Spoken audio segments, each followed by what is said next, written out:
साथियों, आज के वीडियो में मैं आपको एक मोस्ट इंपॉर्टेंट ट्रेनिंग के बारे में बताऊंगा। और उस ट्रेनिंग के बारे में मैं बताने से पहले आप लोगों के बीच में एक बात साझा करूंगा कि आपका इस बात को लेकर क्या दृष्टिकोण है। एक दिन मैं बैठकर यूं ही सोच रहा था कि जिस वक्त हमारा देश एक शासन के अधीन था, जब हमारा देश गुलाम था, तो जिस समय हम लोगों को कंट्रोल करने के लिए हमारे ऊपर अलग अलग प्रकार की उन्होंने व्यवस्था थोप दी। जैसे कि हमारे ऊपर उन्होंने सेल टैक्स लगाया, इनकम टैक्स लगाया, ऑक्ट्रॉय टैक्स लगाया, टोल टैक्स लगाया और अलग अलग प्रकार के टैक्स हम लोगों के ऊपर लगा दिए। तो मैं सोच रहा था, जिस समय आज कुछ ऐसे लोग हैं, ऐसे जो साथी हैं, जो आज की इन व्यवस्थाओं के खिलाफ लड़ रहे हैं, जो आज के इस मनमाने सरकार जो अपने कानून लेकर आ रही है, अगर कोई कानून ऐसा बना हुआ होता है जिस कानून में कोई लूप होल होते हैं और वो सरकार की योजनाओं को खा जाता है या उनके ही अगेंस्ट अपने डिफेंस में एक विक्टिम उसे इस्तेमाल करने लग जाता है, तो वो अपने फायदे के लिए सत्ता में आते ही उन कानूनों में अमेंडमेंट करा देती है, रिपील करवा देती है। भारत के संविधान को न जाने कितनी बार अमेंडमेंट किया गया, कानूनों को जाने कितनी बार रिपील करा गया, रिपील करा जाता है उनको रिफॉर्म के नाम पर, सुधार के नाम पर, लेकिन उनके बियॉन्ड क्या होता है ये किसी को नहीं पता होता। तो मैं यूं ही सोच रहा था, जिस वक्त हमारा देश ये गुलाम था और जिस वक्त जिन साथियों को ये समझ में आया हुआ था कि आज जो शासन हमारे ऊपर हावी है, अगर हम इस शासन से आजाद नहीं हुए तो हमारा भारत ऐसे ही लुटता रहेगा, हम ऐसे ही गुलामी की जीवन व्यतीत करते रहेंगे और हम सारी के सारी जो आज यातनाएं हम सह रहे हैं ये लंबे समय तक सहते रहेंगे। किसानों के ऊपर अत्याचार होता रहेगा, माँ बहन बेटियों की इज्जत और आबरू उतरती रहेगी, नौजवानों की जवानियों को यूं ही खपती चली जाएंगी, ना ही कहीं पर कोई रक्षण होगा, ना उपयोगिता होगी, ना पारदर्शिता होगी, कहीं पर भी ये चीजें नहीं होंगी। तो उन्होंने चिंतन किया होगा, जिस प्रकार से कुछ साथी आज इन व्यवस्थाओं के खिलाफ लड़ रहे हैं, कि अगर इन व्यवस्थाओं को नहीं बदला गया तो ये आने वाली जो भविष्य है और आने वाली जो पीढ़ियां हैं उनको बर्बाद कर देगी। जिस प्रकार से आज आपके खेतों में जहर डाल दिया गया, जिस प्रकार से आज कानूनों को ऐसे डिजाइन किया गया है कि एक नॉर्मल व्यक्ति, एक साधारण विक्टिम जो पीड़ित होता है, उन चीजों को समझ ही नहीं पाते। कानूनों की जटिलताएं, कानूनों की वो लैंग्वेज जो अदालतें इंटरप्रेट करती है अपने अकॉर्डिंग, अदालतें उनकी डेफिनेशन कर देती हैं, और जो राज्यसभा, लोकसभा या संसद जब कानूनों को बनाती है तो उनको उस तरीके से डिजाइन करती है कि कोई भी व्यक्ति उस कानून के जरिए लाभ ना उठा ले, उसमें कोई लूप होल ना रह जाए। ऐसे ऐसे लैटिन शब्दों का, लीगल टर्म का यूज किया जाता है जो एक सर्वसाधारण जो एक व्यक्ति होता है उसको कुछ समझ में नहीं आता। तो मैं सोच रहा था कि जब टीवी मैकॉले ने जब ये सिस्टम बनाया होगा, उसने कितना दिमाग लगाया होगा, कितना सोचा होगा, कि उसका दृष्टिकोण कितना बड़ा रहा होगा, जो वो ये कहता है कि मैंने भारत की इस कानूनी व्यवस्था को ऐसी जटिलताओं में पिरो दिया है कि कभी भी इस व्यवस्था से लोगों को न्याय नहीं मिलेगा। अदालतों में फैसले तो होंगे लेकिन न्याय नहीं मिलेगा। तो उन क्रांतिकारियों के साथ यही घटनाएं घटी, उन क्रांतिकारियों के साथ यही यातनाएं हुई जो आज आप जंतर मंतर पर देख रहे होंगे। डजंट मैटर कि वो राजनीतिक प्रोपेगेंडा है, अगर हम उसको एक नया रंग ना देख राजनीति का, अगर आप देख रहे हो तो क्या जो पुलिस प्रशासन में जो व्यक्ति है, क्या वो जो लोग हैं, क्या उनको ये पता नहीं है कि जो लोग जंतर मंतर पर बैठे हैं वो अपने राइट के लिए लड़ रहे हैं, अपने हक के लिए लड़ रहे हैं, और जो चीख चीख कर ये कह रहे हैं कि हमें हमारे अधिकार चाहिए, उनको कोई सुनने वाला वहां पर नहीं है। तो कौन से देश में जी रहे हो आप इसको रिलेट करना वही काले जो आज के अंग्रेज हैं उन अंग्रेजों के साथ जो गोरे अंग्रेज थे। जब हमारा देश क्लियर ये दिखता था कि भारत के किसी अन्य देश के व्यक्तियों ने, कुछ पूंजीपति वर्ग के लोगों ने हमें साम दाम दंड भेद से हमें कंट्रोल कर लिया है, गुलाम बना लिया, हमारी मानसिकता को जकड़ लिया है। तो वो एक समय था जो मेरे चिंतन का एक विषय रहा है कि जब वो लोग सोचते होंगे और जब इस मूवमेंट पे निकले होंगे, जैसे आज जंतर मंतर पर वो अपने हक के लिए लड़ रहे हैं, तो भारत के अंदर कुछ समय में कुछ ऐसे लोग थे जो ये कहा करते थे कि अगर भारत के अंदर अंग्रेज नहीं आते तो हमें ये रोजगार नहीं मिलता, अगर भारत के अंदर ये यूरोपियन नहीं आते, ब्रिटिशर्स नहीं आते तो यहाँ पर टेक्नोलॉजी नहीं आती, क्योंकि उस समय तक ब्रिटिशर्स ने वो सारा का सारा अतीत को खत्म कर दिया था, लोगों से दूर कर दिया था जितना ज्यादा उनसे हो सका। तो आज जब मैं इन परिस्थितियों को उन घटनाओं से रिलेट करता हूं तो मुझे समझ में आता है कि आज भी भारत के अंदर ऐसे लोग हैं जो अपने स्वार्थ के लिए, अपने लालच के लिए, आज जो इस मूवमेंट के लिए, इन व्यवस्थाओं के खिलाफ जो लड़ने के लिए खड़ा होता है, तो उसको यही नया नाम, यही नया रंग दे दिया जाता है कि ये लोग तो सरकार विरोधी हैं, ये लोग तो एक नया प्रोपागेंडा लेकर आ रहे हैं, ये लोग तो कांग्रेसी हैं, ये लोग तो उस पार्टी के खिलाफ करने वाले लोग हैं। लेकिन उन लोगों को इतना नहीं पता होता, क्योंकि वो एक मत संप्रदाय में सिकुड़ कर रह जाते हैं। उनका माइंड प्रोग्रामिंग इस लेवल पर कर दी गई होती है कि उनको इन बातों में भेद ही नजर नहीं आता। तो आज भी भारत के अंदर यही हो रहा है। जब रामवृक्ष यादव जैसा व्यक्ति इस शासन व्यवस्था के खिलाफ निकलता है और वो जो बताता है कि लूट हो रही है आप लोगों के साथ, आप लोगों को लूटा जा रहा है, और खुलेआम उन कानूनों के माध्यम से वो उनको कोट करता है और बताता है कि फलाना एक्ट के अंदर ये चीजें लिखी हुई हैं, ये बयान है और उनमें दर्ज है ये चीजें, लेकिन उनको फिर भी नहीं माना जाता और रास्ते से हटाने के लिए या तो उन लोगों को गोलियों से भून दिया जाता है, या उन लोगों को खरीद लिया जाता है, या उन लोगों को इस मीडिया के, तथाकथित मीडिया, कंट्रोल मीडिया के माध्यम से उनको मैनेज कर लिया जाता है और उस मीडिया के माध्यम से उनको बदनाम कर दिया जाता है। एक नया टैग दे दिया जाता है देशद्रोही का, या अराजकता का, या फिर मिस इंफॉर्मेशन फैलाने का। साथियों, इस वीडियो का उद्देश्य यह है, जो मैंने शुरुआत में आपको बताया कि मैं आज आपको एक ट्रेनिंग के बारे में बताना चाहता हूं। आज से 3-4 सालों में जब मैं समाज में निकला हुआ हूं और ग्राउंड पे जब मैं देख रहा हूं सारी चीजों को, तो मेरे अंदर एक अंडरस्टैंडिंग डेवलप हुई है इस व्यवस्था को लेकर। ये इस व्यवस्था, जो पूरी की पूरी व्यवस्था बनी हुई है, ये उसका एक पिलर है, जिस पिलर को लेकर आज जंतर मंतर पर प्रोटेस्ट हो रहा है, एजुकेशन।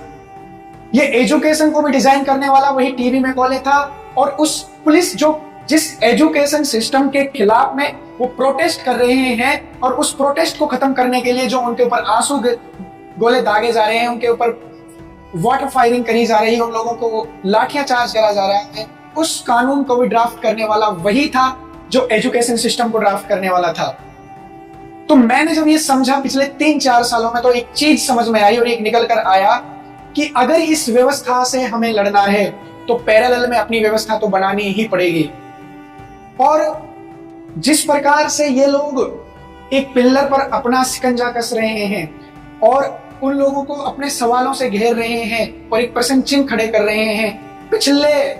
कई दशकों से नेताजी सुभाष चंद्र बोस से लेकर और आज तक ये प्रश्न चिन्ह लगाते आए हैं समय समय पर हर व्यक्ति, कि आज जो भारत के अंदर चला हुआ है ये आर्थिक सिस्टम, जिसके कारण सारी चीजें आज कंट्रोल हो रही हैं, वो पूरा का पूरा एक हवा में है, ताश के पत्तों की तरह एक हवा में बना हुआ है, जो आप लोगों की असली श्रम, आपकी असली धन संपदा को जीरो कर रहा है और उन कागजों के बदले में आप लोगों को नोच रहा है, जिसके कारण पैदा हुई है ये हिंसा, बलात्कार, भ्रष्टाचार, आतंकवाद और जो ये अराजकता फैली हुई है, वो सारा का सारा कारण है यही आर्थिक सिस्टम। और इसी ही आर्थिक सिस्टम के ट्रैप में आज आप फंसे हुए हो। बैंकिंग माध्यम से, बैंकिंग फाइनेंस कंपनी आप लोगों को किस प्रकार से ट्रैप में फंसा रही है, किस तरीके से आपको लोन दिया जाता है, आपके कौन से अधिकार हैं, क्या आप जानते हो? आप भी सरकार से सवाल पूछ सकते हो और आपके पास भी वो अधिकार है। राइट टू इंफॉर्मेशन एक्ट, जिसको हम शॉर्ट फॉर्म में बोलते हैं आरटीआई। आरटीआई को कैसे लगाना है, आरटीआई में कैसी भाषा का इस्तेमाल करना है, आरटीआई में पेनल्टी कैसे लगाई जाती है अगर जवाब ना दे। अगर आपको फर्स्ट अपील, सेकंड अपील, उससे अपर और हाई कोर्ट में रिट से लेकर परमादेश से लेकर हर चीज की आरटीआई में यदि सरकार आपको जवाब नहीं देती है तो कोर्ट में आपको कैसे जाना है। आपको बैंकिंग कंपनियां जो आपको नोटिस इशू करती हैं आपकी प्रॉपर्टी को नीलाम करने के लिए, उसका क्या जवाब देना है, आपके कॉन्स्टिट्यूशनल क्या राइट्स हैं, सरफेसी एक्ट क्या कहती है, सरफेसी एक्ट में आपके कौन से अधिकार हैं, और property transfer act, mortgage stamp act, banking regulation act, और ये आप देखोगे negotiable instrument act, bankers books evidence act, ऐसे तमाम जितने भी एक्ट हैं। तो आप आइए इस ट्रेनिंग में 25-26 जुलाई 2026 उज्जैन में आप आ सकते हो। यहाँ पर जो फ्लैग आपको स्क्रीन पर दिख रहा है, इसमें आपको जो एड्रेस दिख रहा है, आप पहुंचिए यहाँ पर। मैं आप लोगों को बताऊंगा कि आपके फंडामेंटल राइट्स क्या हैं, आप अपने इन फंडामेंटल राइट्स का कैसे इस्तेमाल कर सकते हो, आपकी सही ज्यूरिसडिक्शन क्या है, आपकी असली रेमेडी क्या होती है। आज जब आप कोर्ट में जाते हो तो आपकी फाइलें रिजेक्ट कर दी जाती है, कहीं पर टाइम बार्ड हो चुका होता है, तो कहीं पर आपको ये नहीं पता होता कि तेरे 2 का एमपीए का तेरे 4 का क्या रिप्लाई देना होता है। वो सुप्रीम कोर्ट के ऐसे केस लो, 100 से ज्यादा ऐसे केस लो जो आपके फेवर में है, तो ऐसी साइटेशन जो आपके केस को आपका एडमिट करने के लिए आपकी हेल्प करेंगी। मैं बताऊंगा इस ट्रेनिंग में आपको कि आरटीआई आपको कैसे लगानी है। आपको इस ट्रेनिंग में बताया जाएगा आपका कॉन्स्टिट्यूशनल क्या राइट्स हैं। आपको इस ट्रेनिंग में बताया जाएगा कि कैसे आज फ्रिक्शनल जो आज बैंक एक क्रिएशन कर रही है, हवा में वो पैसा कैसे छापती है, आज मैं इस ट्रेनिंग में मैं आपको बताऊंगा वो सारी प्रक्रियाएं कि आप बैंक से कैसे डॉक्यूमेंट्स मांगे। आज आप जो नोटिस आप बैंक को भेजते हो, आप उसमें क्या गलतियां करते हो, आप जो बैंक को आपको सेल्फ कॉन्फिडेंस के साथ और आप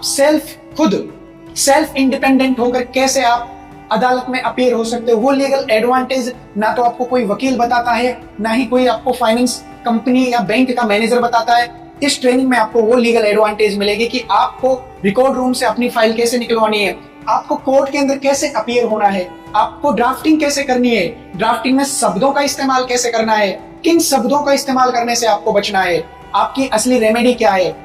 DRT, DRAT, high court, Supreme Court और सिविल कोर्ट से लेकर सुप्रीम कोर्ट तक, और आपको एडवाइस दी जाएगी कि आप अपना सही वकील कैसे चुन सकते हो। आपको बताया जाएगा कि आप अपने ही केस की स्टडी कैसे कर सकते हो, कौन से वो फैक्ट होते हैं, कैसे स्टडी करी जाती है, कैसे आप अपने पूरे के पूरे केस को बैंकिंग सिस्टम से रिलेटेड, फाइनेंस कंपनियों से रिलेटेड, हाउसिंग फाइनेंस कंपनियों से, चाहे आपका सीसी लोन हो, चाहे होम लोन हो, चाहे कार लोन हो, कोई सा भी लोन हो, आप किस प्रकार से उन चीजों को समझकर आप अपनी लड़ाई लड़ सकते हो। ये ट्रेनिंग आपको फ्री ऑफ कॉस्ट होगी। इस ट्रेनिंग में केवल और केवल सॉल्यूशन के ऊपर चर्चा की जाएगी। अगर कोर्ट और बैंक और फाइनेंस कंपनियां यदि आपके फेवर में डिसीजन नहीं देती, तो फिर आपके पास ह्यूमन राइट्स के, मानव अधिकार के अंतर्गत कौन से अधिकार सुरक्षित होते हैं, आप कैसे उनका इस्तेमाल कर सकते हो, कैसे आप अपनी लड़ाई को एक अगले मोड पे ले जा सकते हो, अगले स्टेज पे ले जा सकते हो। इस ट्रेनिंग में बताया जाएगा। इन सभी तमाम पहलुओं के ऊपर आपको बताया जाएगा आज नई विश्व व्यवस्था के माध्यम से किस प्रकार से आपको फोर्थ इंडस्ट्रियल रिवॉल्यूशन को थोपा जा रहा है, कैसे आज जो कानूनों को रिपील करा जा रहा है उनके पीछे का प्रोपेगेंडा क्या होता है, कानूनों के बियॉन्ड क्या होता है, कानूनों की जो व्याख्या लिखी हुई है, अदालतें उनको इंटरप्रेट कैसे करती है, इन सब के बारे में इसमें डिस्कशन किया जाएगा। आप यकीन मानना, ये बहुत शानदार ट्रेनिंग होने वाली है। आप जब इस ट्रेनिंग में आओगे तो मैं यकीन आपको दिलाता हूं, वहां से आने के बाद वो ऐसी लीगल एडवांटेज आपके पास होगी कि आपके अंदर वो कॉन्फिडेंस होगा, बैंक मैनेजर से क्या बात करनी है, कैसे बात करनी है, एक पुलिस कर्मी से आपको कैसे और क्या और कब क्या सब और क्या कैसे इस्तेमाल करना है, सारी चीजें। अदालत के अंदर आपको कैसे अपीयर होना है, अदालत के अंदर आपको अपनी बात कैसे रखनी है, अदालत के अंदर आपको अपनी जो फाइल है, रिट पिटीशन, जो आपकी जो रिटें होती हैं, जो आप देखोगे आर्टिकल 226, 227 और एसएलपी आर्टिकल आप देखोगे 32, सुप्रीम कोर्ट में पब्लिक इंटरेस्ट लिटिगेशन से लेकर हर चीज के बारे में इसमें डिस्कशन किया जाएगा कि हम सारे लोग मिलकर इस पूरे के पूरे बैंकिंग सिस्टम ने जो आज आप लोगों को ट्रैप में फंसा रखा है, उसमें आप अपने आप को कैसे निकाल सकते हो। वो सारी योजनाएं, वो सारे अधिकार, वो सारे कानून, वो सारे राइट्स आपको इस ट्रेनिंग में डिस्कस किया जाएगा। सो 25 जुलाई 10 बजे से लेकर और 26 जुलाई दोपहर 3 बजे तक आपके अंदर वो लीगल एडवांटेज आ जाएगी कि आपको एक एडवोकेट भी गलत राय नहीं दे पाएगा। आप ये जान पाओगे कि आपका वकील, आपका एडवोकेट आपके केस में कर क्या रहा है। आप समझ पाओगे ये चीजें आसानी से। और साथियों, मैं निवेदन करता हूं आप लोगों को कि आप इस ट्रेनिंग में पहुंचे और ये देश में जो सारी की सारी जो चीजें चल रही है, इनके ऊपर हम बैठकर एक चिंतन कर सकें। इस वीडियो में मैं लास्ट में एक बात कह देता हूं। कुछ लोगों को लगेगा कि हम अपनी दुकान खोलने चले हैं, कुछ लोगों को लगेगा कि हम पैसा कमाने के लिए निकले हैं। मैं आप लोगों को ये क्लियर कर देता हूं, डिक्लेयर कर देता हूं, जो भी व्यक्ति हमसे सीखने आएगा और हमसे सीख कर जाएगा, उसका कोई पैसा नहीं लगेगा। और कोई व्यक्ति अगर ये उम्मीद करेगा कि ये काम ये खुद करे, तो उसके लिए हम आपको सजेस्ट करेंगे लीगल एडवाइजर जो कि पेड होंगे। आप उनसे भी ये काम करवा सकते हो। और आप हमारे पास आकर एक दिन, 2 दिन, 3 दिन, सप्ताह भर, महीना भर, जितने दिन आप चाहो रह सकते हो और इन चीजों को आप सीख सकते हो। सीख कर अपनी लड़ाई को खुद लड़ सकते हो। साथियों, हमारा जो उद्देश्य है वो उद्देश्य यही है, लोगों तक वो लीगल एडवांटेज पहुंच सके, लोगों की जो आज संपत्तियां छिन रही हैं वो बचाई जा सके, आज जो लोगों को जो अधिकार ना पता होते हुए जो उनको लूटा जा रहा है उनसे वो बच सके, आज ग्राम सभा फिर से जागृत हो सके, एक गांव के पास क्या अधिकार है वो फिर से खड़े हो सके, एक गांव की व्यवस्था कैसी हुआ करती थी वो अतीत क्या है उसको जान सके। हमारा इस ट्रेनिंग का उद्देश्य है स्वराज, एक नौजवान सभा को फिर से स्वराज के लिए तैयार करना और एक ऐसा मूवमेंट खड़ा कर देना कि जो आने वाले कल तक और लंबे समय तक जो हमारे शहीदों का जो अधूरा सपना था भाई राजीव दीक्षित और तमाम आज तक जो शहीद हुए हैं आज की डेट तक, उन सारे लोगों को कि जो काम था वो काम आगे बढ़ सके। हमारा मात्र इतना लालच है, मात्र हमारा इतना उद्देश्य है, जिस भी व्यक्ति को लगे कि ये लोग सही दिशा में काम कर रहे हैं और जिस दिन भी लगे उस दिन बिना सोचे समझे आप हमारा साथ देने के लिए आ जाइएगा। अगर आप लोगों को लगे इन लोगों के अंदर लालच है, ये लोग अपनी कोई नया प्रोपेगेंडा लेकर निकले हैं, तो साथियों मैं आज ऑन रिकॉर्ड आप लोगों को ये बात बोल देता हूं, जिस दिन भी आप लोगों को ये नजर आ जाए कि ये लोग अपना कोई स्वार्थ सिद्ध करने के लिए निकले हुए हैं, उसी दिन आप लोग हमारा साथ छोड़ दीजिएगा और आप लोगों को लगे ये उसी डायरेक्शन में काम कर रहे हैं जो पिछला शहीदों का काम था जो अधूरा रह गया, तो आप लोग हमारा साथ दीजिएगा। इस ट्रेनिंग में आइए, ग्राउंड लेवल पर क्या एक्टिविटी करनी है, कैसे मूवमेंट खड़े करने हैं, कैसे प्रचार करना है, गांव गांव में जाने की कैसे योजना बनानी है, गांव के लोगों तक क्या क्या हमें अपनी बात पहुंचानी है, हम एक गांव को मॉडल के रूप में हम एग्जाम्पल के तौर पे हम कैसे खड़ा कर सकते हैं। भारतीय दर्शन के उस सारे आयाम जिन आयामों को तोड़ने के बाद आज ये सारी की सारी व्यवस्था इम्प्लीमेंट है, एग्जीक्यूट हुई पड़ी है, उसके पिलरों को हम कैसे क्रैक कर सकते हैं, क्रैश कर सकते हैं, उन सब के बारे में डीप हम स्टडी करेंगे, डीप डिस्कशन करेंगे। तो मैं आशा करता हूं हर और प्रत्येक साथी से कि आप जरूर पहुंचिएगा और जो आज ये अराजकताएं फैली हुई हैं, देश के अंदर अलग अलग मूवमेंट चले हुए हैं, सारा मुल्क अलग अलग कोशिशें कर रहा है, हर लोग बिहार, बंगाल, महाराष्ट्र, केरल, मिजोरम, त्रिपुरा, दिल्ली, हरियाणा, उत्तर प्रदेश, राजस्थान, अलग अलग राज्यों में अलग अलग जिलों में जो एक क्रांति की एक ज्वाला,